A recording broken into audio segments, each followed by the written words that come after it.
तो स्टूडेंट्स जे एडवांस 2021 के question discuss करते हैं जो पूछा गया है पैराबोला और सर्कल के ऊपर बेस्ड क्वेश्चन है। Consider the region R X Y belongs to R cross R X greater than और equal to 0 and y square is lesser than or equal to 4 minus x. Let f be the family of all the circles that are contained in R and have centers on x-axis. If x be the circle that has largest radius among the circles in F, let alpha comma beta be a point where the circle C meets the curve. Y square is equal to 4 minus x. एक reason हमें given है, उसके बारे में एक greatest radius का circle की बात चल रही है। क्वेश्चन में आगे बढ़ने के पहले उस टाइम पे जब ये क्वेश्चन पूछा गया था तो स्टूडेंट्स का क्या बिहेवियर था वो बात करते हैं। कॉम्प्रिहेंशन में पूछा है जिसमें सही करने पर +2 मार्क्स थे और there was no negative marking. तो आप देख सकते हैं जो क्वेश्चन नंबर 7 है उसको सिर्फ पूरे जे एडवांस के स्टूडेंट्स में से only there were only 2.88 students, lesser than 3% student ऐसे थे जिन्होंने इस पर्टिकुलर क्वेश्चन को सही किया था। लेस देन 3% स्टूडेंट गाइस, बहुत कम स्टूडेंट्स। वहीं पर जो अगला वाला क्वेश्चन है उसको 18.84 स्टूडेंट्स ने इसको सही कर दिया था। कोई नेगेटिव मार्किंग नहीं थी, तो ऑब्वियस सी बात है यहाँ पर कुछ स्टूडेंट ऐसे भी होंगे जिन्होंने थोड़ा सा तुक्का लगाया होगा। और न्यूमेरिक रिस्पॉन्स के अंदर गैस करना बहुत मुश्किल होता है, ठीक है। 71% स्टूडेंट ऐसे हैं जिन्होंने गलत आंसर दिए, क्योंकि आपको पता नेगेटिव मार्किंग नहीं थी इसलिए अटेम्प्ट इतना ज्यादा है। और 25% ने तो ध्यान ही नहीं दिया कि नेगेटिव मार्किंग नहीं है, कम से कम कुछ ना कुछ तो मार्क यहाँ पर कर दिया जाए। आइए टॉपिक पर आते हैं और यहाँ से कॉन्सेप्ट को सीखने की हम कोशिश कर रहे हैं। एक रीजन बनाया गया है आर क्रॉस आर के अंदर एक्स और वाई दोनों रियल नंबर्स बनाएंगे, एक्स इज ग्रेटर देन और equal to 0 and there is a Y square is equal to 4 minus X, जो कि एक कर्व है, पैराबोला है। तो वहां पर बात हो रही है। तो एक पैराबोला गिवन है which is in y square is equal to 4 minus x. Reason जो है इससे लेसर देन बोला है यानी पैराबोला के इनसाइड है, और x ग्रेटर देन और इक्वल टू 0 बोला है यानी पॉजिटिव x एक्सिस की तरफ बात है। यहाँ पे आप देख सकते हैं, तो आप माइनस साइन कॉमन लेंगे तो ये x माइनस 4 है। दिस इज द पैराबोला, ये पैराबोला यहाँ पर बन रहा है। For x greater than equal to 0, this is the reason where x is equal to 0. तो ये वो रीजन है जहां पर x अपने पास greater than और equal to 0 आता है, इसके इधर और इसके अंदर। तो हम कहां पर हैं? हम इस रीजन के अंदर लाई करते हैं, इस रीजन के अंदर लाई करते हैं। अब आगे पढ़ते हैं। Let f be the family of all the circles which are contained in R. इस R के अंदर बहुत सारे सर्कल्स आएंगे, छोटे छोटे रेडियस के, बड़े बड़े रेडियस के, जो भी होगा। Have their centres on the x axis, जिनका सेंटर तो एक्स एक्सिस पर होगा। यहाँ पर जैसे एक सर्कल यहाँ बना दिया, सेंटर एक्स एक्सिस पर है, सेंटर एक्स एक्सिस पर है। ऐसे कई सारे सर्कल्स हमारे पास यहाँ पर बनेंगे, अलग अलग जगह पर हो सकते हैं।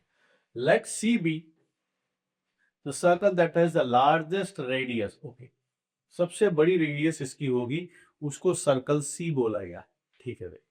तो इन सब के अंदर अगर लार्जेस्ट सर्कल की बात की जाए तो लार्जेस्ट सर्कल कैसा होगा वो हमें थोड़ा सोचना होगा।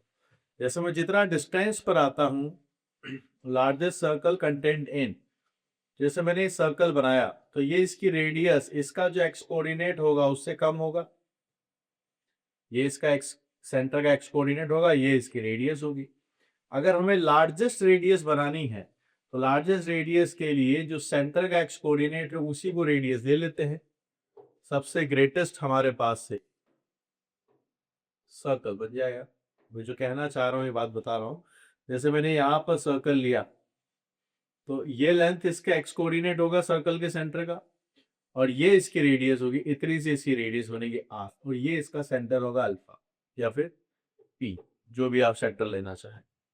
तो पी लेंथ तो सेंटर का कोऑर्डिनेट बनेगा और अल्फा इसकी रेडियस होगी। तो मुझे ग्रेटेस्ट चाहिए इस रीजन के अंदर, तो रेडियस को ग्रेटेस्ट करने के लिए ये वो स्पेसिफाइड सर्कल होगा जिसके लिए ओरिजिन से पास होने वाला सर्कल बनेगा। इससे क्या होगा, ओरिजिन से पास होने वाला सर्कल अगर हमने बनाया तो जो सेंटर का कोऑर्डिनेट होगा वही इसकी रेडियस भी बनेगी। जो सेंटर से देखो लार्जेस्ट रेडियस है तो जो एक्स कोऑर्डिनेट है वही रेडियस बन जाएगा। तो सर्कल सी हम अज्यूम कर सकते हैं एक्स माइनस आर का होल स्क्वायर y माइनस 0 का whole square is equal to R square. इसका सेंटर हमारे पास आएगा अल्फा आर कोमा 0। ठीक है, तो ये लार्जेस्ट सर्कल रहेगा। अब कंटेंट इन है तो ये यहाँ पर इस पोजीशन पर जाकर इसको टच भी करेगा। ठीक है, इस तरीके से बढ़ता चला जाएगा। तो लार्जेस्ट रेडियस जो है, इससे हमने कंक्लूड कर लिया कि इट पासेस थ्रू ओरिजिन।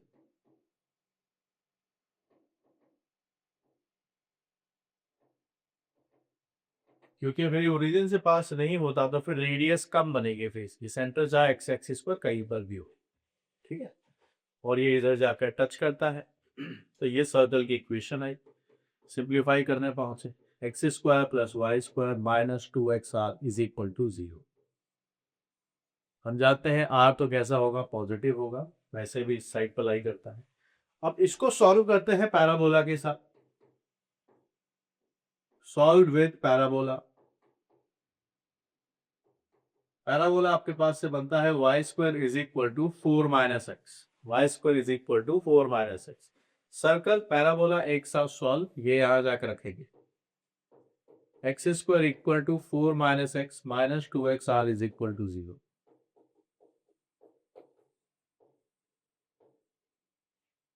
यहां अगर हम इसको सिंप्लीफाई करने लगे, 2r plus 1 X plus 4 is equal to 0। ये x में क्वाड्रेटिक आ रहा है। और अगर आप थोड़ा नोटिस करें, ये दोनों जब सॉल्व होंगे तो एक पॉइंट यहाँ और एक पॉइंट यहाँ लाई करेगा, और इन दोनों पे अगर हम बात करें, ये सिमेट्रिक होंगे और इन दोनों के लिए x कोऑर्डिनेट सेम आएगा। ये दोनों पॉइंट्स कैसे होंगे, पैरेलल टू y एक्सिस है। तो ये वाला पॉइंट और ये वाला पॉइंट, इन दोनों का x कोऑर्डिनेट सेम होगा, इसका y कोऑर्डिनेट पॉजिटिव होगा, इसका y कोऑर्डिनेट नेगेटिव आएगा। इसका मतलब ये जो दो कर्व हमने सॉल्व किए हैं, इसका डिस्क्रिमिनेंट विल बी 0। इसके लिए दोनों x की वैल्यू सेम आएंगे। इसके रूट्स अगर हमने x1 एंड x2 ले लिए तो वो x1 इक्वल टू x2 बनेगा। इन दोनों के लिए x कोऑर्डिनेट सेम होंगे। ठीक है, इन दोनों के लिए x कोऑर्डिनेट सेम होंगे, क्योंकि लाइन मिलाने वाली line parallel to y axis है। ठीक है, तो यहाँ पर आपके पास आया, तो ये अगर मैंने x2 माना है, ये वाला x1 है, तो x1 is equal to x2। तो डिस्क्रिमिनेंट 0 करते हैं, 2r plus 1 B square minus 4ac। 2r plus 1 is equal to आपके पास से 16 है, तो यहां से प्लस माइनस 4 आएगा। ठीक, एक बार प्लस लेंगे तो r की वैल्यू आपके पास से 3/2 आती है, और एक बार माइनस लेंगे तो आपके पास से बीटा माइनस 5/2 आता है। r नेगेटिव तो होगा नहीं, r आएगा आपके पास से 3/2। तो हमसे पूछा रेडियस ऑफ द सर्कल निकाल के बताइए। Radius of the circle is 3/2, यानी कि 1.5 पहले वाले का आंसर हमारे बन जाएगा। तो इसका आंसर हम मार्क करेंगे 1.5, इस वाले का आंसर। अब पूछा है वैल्यू ऑफ अल्फा बताइए। अल्फा क्या है? Let alpha comma beta is the point where the circle C meets the curve. अब तो सॉल्व करना है। तो आर अगर हमें पता है तो ये इक्वेशन आपके पास से आ गई है। एक्स स्क्वायर माइनस आर की वैल्यू 3/2 है, तो you are getting this as 4x plus 4 is equal to 0। मेरे पास x माइनस 2 का होल स्क्वायर है, x का वैल्यू आ गया है 2, और आपके पास से y कोऑर्डिनेट आता है 4 माइनस एक्स। भैया यही आपका x कोऑर्डिनेट है, this is alpha is equal to 2। Beta यहाँ से निकल के आता है, अल्फा बीटा दोनों पर लाई करते हैं, so we are having alpha की वैल्यू 2 आता है, दिस इज 2। तो पहला वाला क्वेश्चन आपने देखा कितने कम लोगों से ये क्वेश्चन हुआ था, और वहीं पर जो अगला वाला क्वेश्चन है वो सबसे हो गया था। ये थोड़ा सा सोचने वाली बात है, कैसे आधा अधूरा कैसे सॉल्व कर दिया। इंपॉर्टेंट बात ये है, लार्जेस्ट रेडियस वाली बात जो है ये एक इम्पॉर्टेंट है कि भाई ये ओरिजिन से पास होगा तब जाके इसकी लार्जेस्ट पॉसिबल रेडियस बनने वाली है। ठीक है, सो गुड क्वेश्चन से solve. Coordinate geometry, parabola, conic section, ये एक सिंसियर स्टूडेंट के हमेशा अच्छे होते हैं, और जिनके नहीं है वो बस अपने आसपास दोस्तों के बातें उलझ के इन चैप्टर्स को बिगाड़ देते हैं। ठीक है, चलिए बारी से